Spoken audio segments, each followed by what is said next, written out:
Obviously, smurfing is bad for any game. But would you believe me if I said that there are also positive things that can come from it? I get it. Falling down in rank is painful, especially when the opponent says you are trash, but playing against stronger opponents is actually one of the best ways to improve. Yes, you won't be able to steal their mechanics overnight, but you can learn their ideas. And you can see what is effective against them, and where they will take advantage of you. For example, when I just started playing, I was booming the ball full force against the wall near my net every time I had the chance, because no one could read the bounce, and I only learned that it is a perfect pass to the opponent when they started to score from it. Then I had to relearn and implement softer touches. But I still give a pass like that on accident from time to time, just because I did it for so long. So, playing against stronger opponents can help you realize similar things faster, and prevent you from learning unnecessary habits. I am very lucky that I have friends who are above me in rank, and are willing to train me, but most people don't have that. Except you can get a coach for free, whenever you find a Smurf.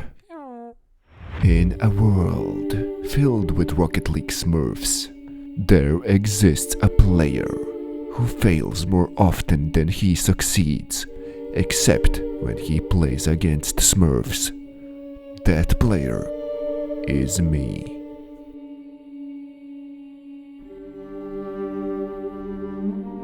For some reason, whenever I play against a better player, I become extra focused and a lot more determined to win. The fear to embarrass myself is not there, because I've done that plenty of times against my friends. The only thing on my mind is to outplay them, and even if that fails, I know I will learn something new. Or rage quit. I mean, just look, he did an air dribble in the first 15 seconds of the game.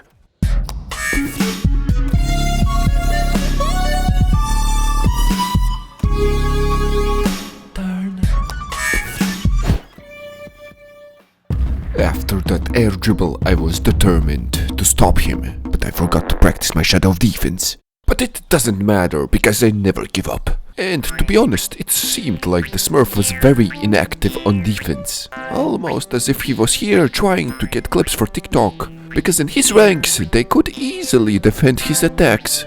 I mean, just look, even I could do it. The biggest takeaway I would say is, the goals you make do not have to be pretty.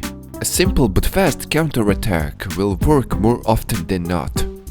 When the opponent has better mechanics than you must try to outshine them in other areas, like positioning.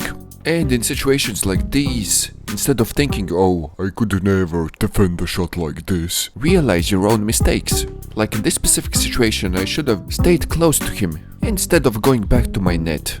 By this point I was confident enough to make some cool aerial shots.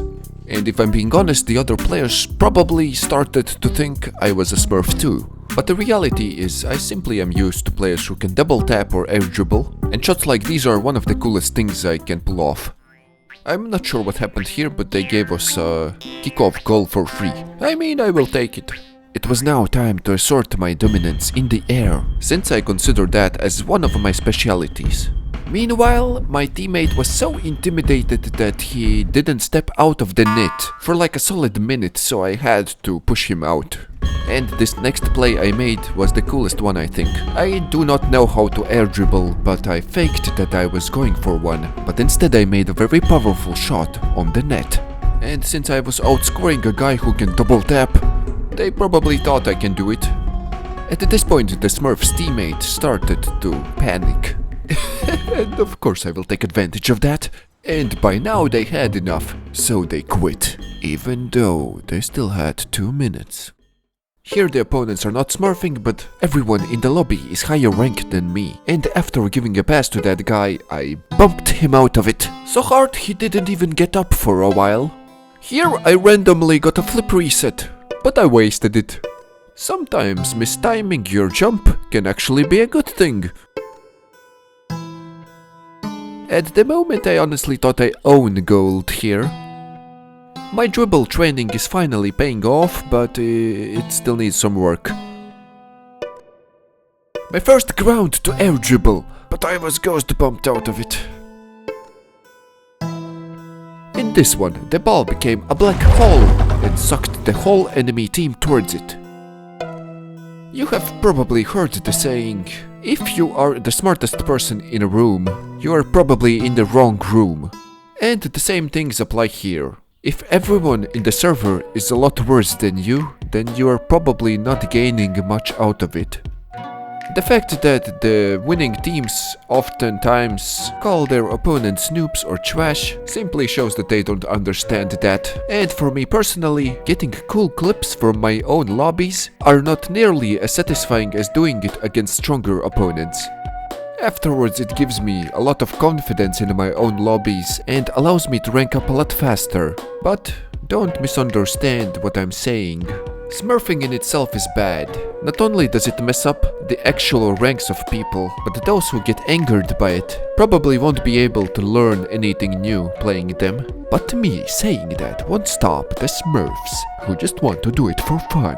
But I hope this video could help you, the viewer, at least get something out of those people when you run into them. And actually, it not only applies to this game, but to life in general. Almost every negative thing in life has also some positive sides to it. Oh, this is the part where I went sicko mode. Going sicko mode. Sicko mode! Thank you for watching. Subscribe.